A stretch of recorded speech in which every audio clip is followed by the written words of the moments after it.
बिस्मिल्लाहिर्रहमानिर्रहीम। बोलते कालम के साथ मैं आमिर रज़ा खान। और लेबनान में जंग जो है शदीद शिद्दत अख्तियार कर गई है। हिजबुल्लाह ने ताज़ा तरीन हमलों में इसराइल की ईंट से ईंट बजा दी है। रॉकेट्स के इतने बड़े हमले किए जो इससे पहले कभी नज़र नहीं आए, और इसकी बुनियादी वजह यह है कि इसराइल ने जंग बंदी के मंसूबे को, जो कि पाकिस्तान में तय पाना है, इन मुज़ाकरात को सबोताज करने के लिए एक चाल चली और लेबनान पर हमला किया, जिसमें 245 से ज़ायद लोग शहीद हुए, सैकड़ों जो हैं गाड़ियाँ तबाह हुई और कई दर्जनों बिल्डिंगें जो हैं उनको ज़मीन बोझ कर दिया गया। इन ताज़ा तरीन हमलों का जवाब हमास ने हिजबुल्लाह ने देना ही देना था, और हिजबुल्लाह ने दिया। और उसने इतने रॉकेट्स बरसाए हैं कि इसराइलियों को या यहूदियों को अब जाए पनाह नहीं मिल रही है। जो कल तक इस बात पर खुश थे कि जंग बंद होगी और उनको खंदकों से निकाल कर घरों में आबाद होने का मौका मिलेगा, उनकी खुशियां जो हैं हिजबुल्लाह ने छीन ली हैं। और इसकी बुनियादी वजह मैंने आपको बता दी कि नेतन्याहू की ज़िद है, जिसकी बुनियाद पर ये जंग दोबारा शुरू हो गई है। और ये जंग का शुरू होना जो है ये इंतहाई ख़तरनाक है। दूसरी तरफ डोनाल्ड ट्रंप धमकी लगा रहे हैं कि अगर जो है शराइत तय ना पाई तो शूटिंग दोबारा शुरू हो जाएगी। वो उनकी तस्वीर जो है शूटिंग वाली वो भी साथ में आ रही है। जी डी वेंस जो कि नायब सदर हैं, उनकी क़यादत में वफ़द ने आना है, और उसने वफ़द ने भी ये कह दिया कि हमने तो भाई लबनान की जंग का जिक्र नहीं किया था। मुझे ये जो है इसको क्या कहा जाएगा कि मुझे ये मुज़ाकरात जो हैं, ये सीज़ फायर है, ज़्यादा अरसा जारी रहता नज़र नहीं आ रहा, क्योंकि इसकी बुनियादी वजह ईरान जो है वो लेबनान के बग़ैर ये बात तस्लीम नहीं करेगा कि सिर्फ़ ईरान में अमन हो, गज़ा, फ़लस्तीन और लेबनान के अंदर या शाम के अंदर उसी तरह से मारा मारी जारी रहे। और अमेरिका जो है वो चाहता है कि वो जिस जंग में इन्वॉल्व है, अमेरिका सिर्फ़ और सिर्फ ईरान जंग में इन्वॉल्व है, लेबनान जंग में नहीं है। लेबनान में कोई अमरीकी त्यारा, कोई अमरीकी टैंक, कोई अमरीकी फ़ौजी जो है वो नहीं गया। ये टोटली और प्योरली जिसको बोला जाएगा IDF का, यानी इज़राइली डिफेंस फोर्सेस का जो है वो जंग है, जो कि लेबनान में हिजबुल्लाह और इज़राइली अफवाज के मबैन हो रही है। हिजबुल्लाह ने गो के बहुत बड़ा नुकसान पहुँचाया है।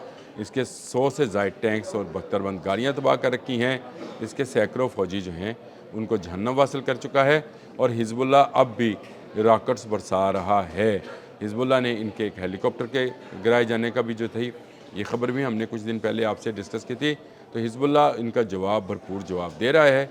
हाँ, ये एक बाकायदा फ़ौज नहीं है, इसके पास एयर डिफेंस सिस्टम उस तरह से फॉल नहीं है कि ये जहाज़ों, जो आने वाले जहाज़ हैं, उनको गिरा सके। लेकिन हिजबुल्लाह एक ऐसी ज़मीनी ताकत ज़रूर है जो इसराइल के अंदर घुसकर इसराइल को मार सकती है, और वो भी मार रही है। और रॉकेट्स की सूरत में इसराइल पर आग बरसाई जा रही है। आबने हुर्मज़, एक मरतबा फिर मैंने इससे पहले जो व्लॉग किया है ये इसी पर किया था कि आबने हुर्मज़ बंद है, और उसके लिए एक रास्ता जो है वो दे दिया गया है। डोनाल्ड ट्रंप दोबारा से धमकियाँ लगाने पर आ गए हैं। जो जी डी वेंस हैं वो इस बात पर आ गए, उन्होंने जो मीडिया कॉन्फ्रेंस की उसमें ने कहा कि लेबनान का जिक्र नहीं है, तो लेबनान का जिक्र डालें। उसके बगैर अगर गल्फ़ के अंदर अमन चाहते हैं तो नहीं होगा, क्योंकि ये हो नहीं सकता कि एक जगह से आग बुझे और दूसरी जगह पर भड़का दी जाए और आप कहें कि अमन हो गया।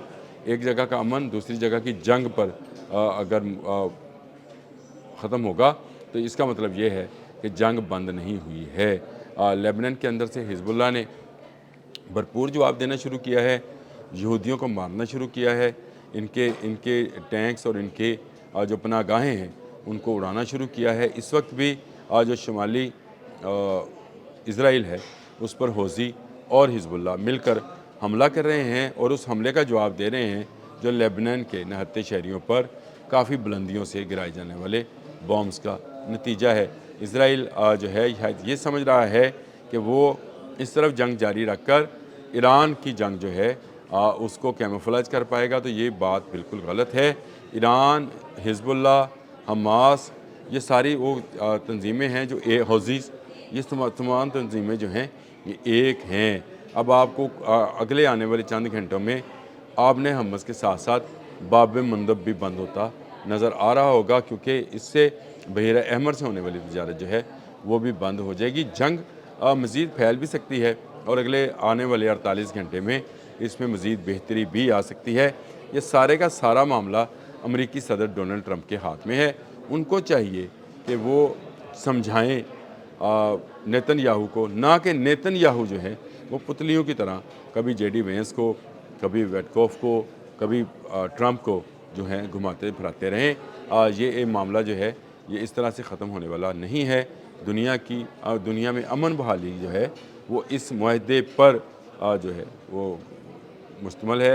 اگر یہ معاہدہ جو ہے کمپلیٹلی کیا جاتا ہے، پورے مڈل ایسٹ کو اس میں شامل کیا جاتا ہے، لیبنن کو شامل کیا جاتا ہے، تب یہ بیل مونڈے چلے گی، نہیں تو یہ جنگ جو ہے کسی نہ کسی جگہ جاری رہے گی۔ اگر ڈونلڈ ٹرمپ امن چاہتے ہیں تو ان کو اسرائیل کو یہ بات سمجھانی ہے، باور کرانی ہے کہ آپ جو ہے اس جنگ سے پیچھے ہٹ جائیں۔ حزب اللہ اپنا پورا کام کر رہا ہے، حزب اللہ انٹیکٹ ہے، حزب اللہ کے پاس نہ راکٹس کی کمی ہے، نہ مین فورس کی کمی ہے، نہ معلومات کی کمی ہے، اسی لیے وہ اسرائیل پر اپنے حملے جاری رکھے ہوئے ہے اور اس سے دونوں ممالک ایک مرتبہ پھر آمنے سامنے آ سکتے ہیں۔ حزب اللہ میں لیبنن کی سرحد پر اس وقت شدید جنگ جاری ہے۔ جو اسرائیلی شہر ہیں ان میں تباہی کے مناظر صاف دیکھے جا سکتے ہیں اور حزب اللہ کے راکٹ جو ہیں حیفا سمیت بہت ساری بندرگاہوں، بہت سارے علاقوں اور بہت ساری بندرگاہوں پر موجود آئل ریفائنریز کو نشانہ بنا رہے ہیں۔ اس سے پہلے اسرائیل نے ایک اور حرکت کی تھی کہ علامون کی ایک آئل ریفائنری پر حملہ کیا تھا جو کہ سرکاری آئل ریفائنری ہے ایران کی۔ اس پر بھی مسعود پزشکیان جو ہیں وہ بولے ہیں اور انہوں نے کہا کہ اس کی مذمت کرتے ہیں لیکن ہم امن کو موقع دینا چاہتے ہیں۔ یہ وہ چیز ہے جو کہ ڈونلڈ ٹرمپ اور اس کی ٹیم کو بھی سمجھنی پڑے گی کہ امن کو موقع دینا چاہیے۔ جنگ بہت ہو گئی، اسرائیل کو لگام ڈالی جائے۔ فرانس کے صدر جو ہیں وہ بھی اس معاملے میں بہت زیادہ متحرک نظر آتے ہیں، ٹیلی فونز کر رہے ہیں اور انہوں نے بھی یہ مطالبہ کر دیا ہے کہ لیبنان کو اس معاہدے کا حصہ بنایا جائے۔ یہ خبریں سامنے آئی ہیں کہ انہوں نے یہ باقاعدہ جو ہے ایمینول میکرون نے یہ بات جو ہے کی ہے کہ لیبنان کو جب تک حصہ نہیں بنایا جائے گا یہ امن مذاکرات کامیاب نہیں ہوں گے۔ میرا خیال ہے کہ فرانس کو اب اور زیادہ مداخلت کرنا پڑے گی، فرانس کو اور زیادہ سخت زبان استعمال کرنا پڑے گی تاکہ اسرائیل کو دنیا کا امن تباہ کرنے سے روکا جا سکے۔ جو پریشر اس وقت ہمیں اپنے ملک کے اندر نظر آتا ہے، مہنگائی کا، آئل پرائسز کا، بے روزگاری کا، یہی پریشر اس وقت یورپ اور امریکہ پر بھی ہے۔ اسرائیل میں تو چلے ہیں ہی کہ وہاں سے کمپنیز بھاگ رہی ہیں، مڈل ایسٹ کے اندر سے بھی کمپنیز بھاگ رہی ہیں، لیکن یہ سارے کا سارا پریشر صرف اس لیے ہے کہ اسرائیل اپنی توسیع پسندی اور اپنے گریٹر اسرائیل کے پروگرام کو ختم نہیں کرنا چاہتا ہے کہ اس کو مزید بڑھاوا دیا جائے اور اس بڑھاوے کی صورت میں مزید تباہی جو ہے وہ دنیا دیکھے گی۔ اس کو ابھی سے ختم ہو جانا چاہیے۔ ہفتے کے روز ہونے والے مذاکرات جو ہیں با مقصد ہونے چاہیے اور با عمل ہونے چاہیے۔ با مقصد اس حوالے سے کہ اس میں جو نکات پیش کیے جائیں دونوں ملکوں کو قابل قبول ہوں اور با عمل اس میں کہ جس نکات پر اتفاق ہو جائے اس پر فوری عمل درآمد بھی کر دیا جائے اور اسرائیل کو لگام ڈالی جائے کہ وہ دوبارہ لیبنن یا غزہ میں ظلم کے پہاڑ نہ توڑے۔ اگر وہ یہ کام کرے گا ظلم بھی ہو اور امن رہے، کیا ممکن ہے؟ تم ہی کہو۔ کسی شاعر نے کیا خوبصورت بات کی تھی کہ ظلم جب ہوتا ہے تو امن نہیں رہتا ہے۔ اب تک کے لیے اتنا ہی۔ اللہ حافظ۔